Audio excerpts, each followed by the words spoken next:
O TRXF11 está pagando 11,2% de dividend yield. Mas será que vale a pena investir nesse fundo imobiliário ou nem assim? Bem, você está no canal Aportando Conhecimento e esse é o tema do vídeo de hoje. Falando um pouquinho sobre o TRXF11, ele é um fundo de renda urbana que tem 96% dos contratos atípicos, sendo que a grande maioria deles são de supermercados do GPA, que é o Grupo Pão de Açúcar, do Açaí, do Big e do Extra. E atualmente ele vem pagando 85 centavos por mês, o que dá um yield de 10,2%, mas ele tem grande potencial de aumentar esse rendimento no começo do ano que vem, e com esses reajustes de contrato, ele vai entregar aí o 11,2% que estava na thumb. Se você acompanha aqui o canal há mais tempo, você sabe que atualmente bons fundos imobiliários estão com um yield de 8,5% a 9,5% ao ano, enquanto fundos imobiliários com alguns problemas estão aí com um yield muito mais próximo de 10,5% até 12%. A grande questão do TRXF11 é que ele não tem problema nenhum, mas ele está pagando bem mais do que bons fundos imobiliários, isso devido porque o mercado tem muito medo da gestão desse fundo imobiliário, que já cometeu muitos erros no passado, e por conta disso, esse fundo imobiliário negocia mais barato do que ele deveria valer, e com isso ele acaba tendo aí um yield maior do que normalmente teria se você analisasse só o fundo e não analisasse a gestão. Esse fundo ele é gerido pela TRX, mas o que tão errado que a TRX fez para o fundo ser negociado abaixo do valor que ele realmente deveria ser? Bem, na realidade, o dono de um fundo imobiliário é o investidor, ele que compra as cotas, ele que é o real dono. A gestora do fundo imobiliário é só uma prestadora de serviços. Se em algum momento a gestora começar a fazer um trabalho ruim, os cotistas eles podem sim convocar uma assembleia para trocar a gestora e simplesmente colocar outra no lugar. No passado, a TRX chegou a ter 24 fundos imobiliários sob gestão, e ela conseguiu perder a gestão de todos. Alguns foram liquidados, ou seja, venderam os imóveis, devolveram o dinheiro aos investidores, e alguns outros simplesmente houve a troca de gestão. Por exemplo, ela tinha um fundo chamado TRXL11, que era um fundo de logística da TRX. Em 2020 ele passou a ser o BTLG11, o fundo do BTG de logística, um fundo inclusive muito conhecido que a gente fala bastante dele aqui no canal. Atualmente, a TRX tem apenas 2 fundos imobiliários sob gestão. O TRXF, que é o fundo que a gente vai falar hoje no vídeo, e o TRXB, que não é um fundo negociado em bolsa de valores, e o dono do TRXB é o próprio TRXF em uma parte, e a outra parte de um investidor institucional. E o TRXB também é de imóveis de supermercados, muito condizente com a política do TRXF. Mas quais foram os erros que essa gestora cometeu no passado? Ela comprou imóveis que tinham falhas estruturais, ou seja, o imóvel ele realmente precisava de uma reforma urgente para não acabar desabando, e era um imóvel super novo. Foi aí falha da construtora que fez o imóvel desse jeito, e falha da RX que não percebeu que estava acontecendo isso. Ela teve um erro num contrato que permitiu a saída do inquilino sem pagar uma multa rescisória. Ela fez contratos atípicos com várias empresas que acabaram indo à falência. E ela teve um problema muito grande de vacância, ela não conseguia alugar os seus imóveis, e esse problema de vacância acabou durando anos. Por isso que o mercado tem muito medo que a TRX volte a cometer os mesmos erros que ela cometeu no passado, e por isso que o TRXF paga muito mais do que ele realmente deveria pagar se você analisar o risco do fundo, porque as pessoas têm medo da TRX fazer um monte de lambança de novo. Apesar disso, desde que ela criou esse seu último fundo imobiliário, o TRXF, ela vem fazendo um ótimo trabalho. Esse fundo ele é de janeiro de 2020 e, diga-se de passagem, ele tem um relatório gerencial muito bem escrito. Quando eu comecei a analisar o fundo, eu realmente me surpreendi com a qualidade do relatório gerencial. Agora falando um pouquinho sobre o fundo imobiliário em si, o TRXF11, 96% dos imóveis do fundo são de supermercados, a grande maioria do fundo é de contratos atípicos. Essa alta alavancagem dá um certo medo em muita gente, e por isso que essas pessoas não investem tanto em TRXF. Na minha opinião, se fosse outra gestora no lugar da TRX, as pessoas não teriam assim tanto medo da alavancagem. E apesar de ser feita pela TRX, ela foi muito bem feita. Atualmente, o fundo tem taxa de administração e performance muito condizente com o mercado, tem um valor patrimonial próximo a 700 milhões de reais, quase 45 mil cotistas, e recentemente ela subiu o guidance de distribuição, então é basicamente o fundo falando que muito provavelmente ele pague entre 80 e 85 centavos ao mês até o fim de 2022, e a gente vai ver no vídeo que ele tem potencial de pagar ainda mais do que isso em 2023. Esse fundo imobiliário ele fez uma aquisição recentemente de 2 lojas, isso elevou o número de imóveis do fundo para 50. O TRXF tem imóveis basicamente em grande parte do país, em 3 estados brasileiros, e o prazo médio contratual desses contratos atípicos é de mais de 15 anos.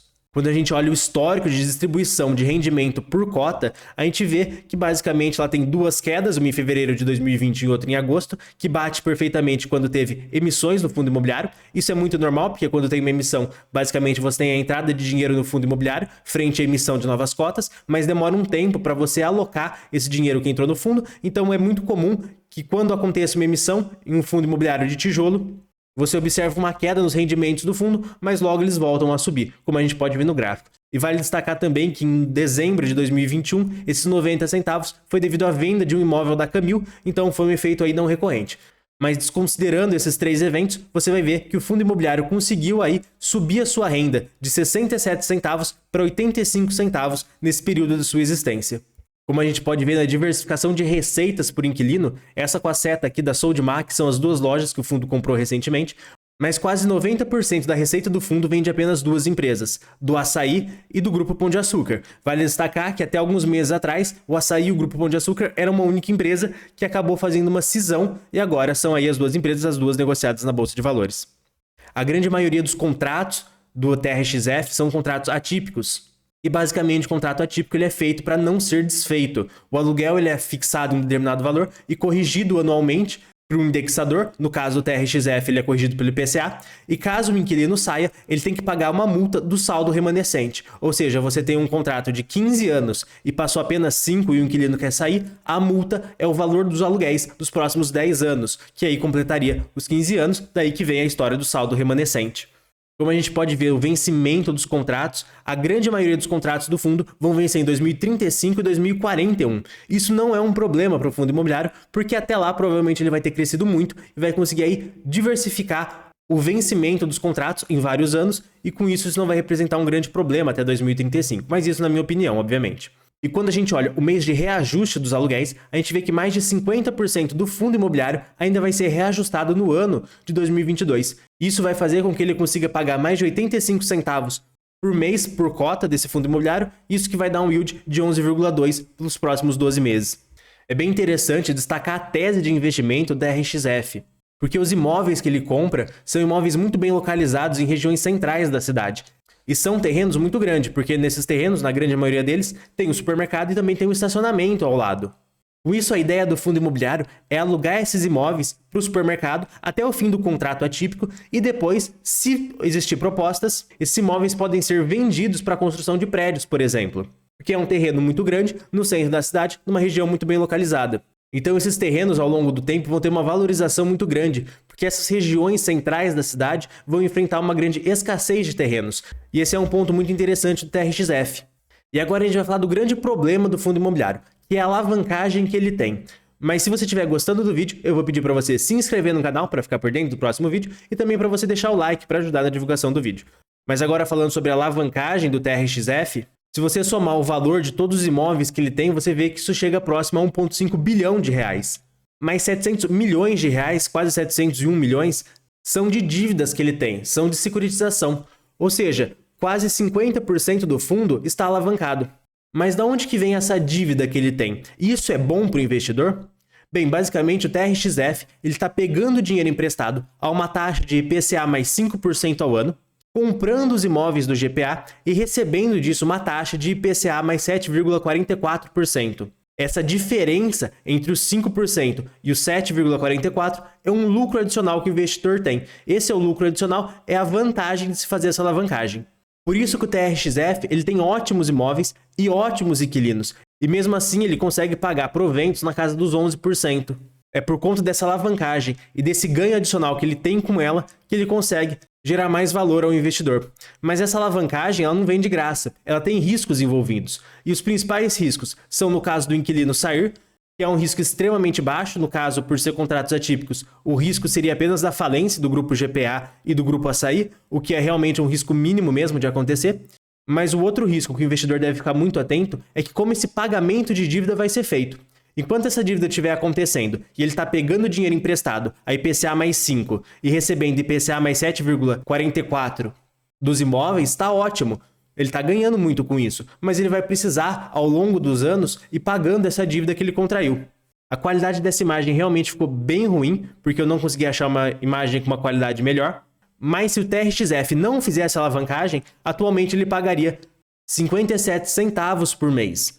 Com a alavancagem, ele estaria pagando 74 centavos por mês. Vale lembrar que essa aqui é uma imagem um pouco antiga, então por isso que ele está pagando só 74 centavos e não os 85 como ele paga hoje em dia. Vale destacar que esse aumento dos 74 para os 85 foi via inflação. Então, quando a gente olha o quanto dessa dívida ele tem que pagar por ano e compara esse valor com o patrimônio líquido do fundo, a gente vê que é uma dívida de longo prazo que não representa um grande risco para o fundo imobiliário, porque em nenhum momento ele vai ter que fazer uma emissão maior do que 4% para pagar essa dívida. O que mostra aí que foi realmente muito bem casado essa alavancagem e que provavelmente não vai apresentar grandes problemas.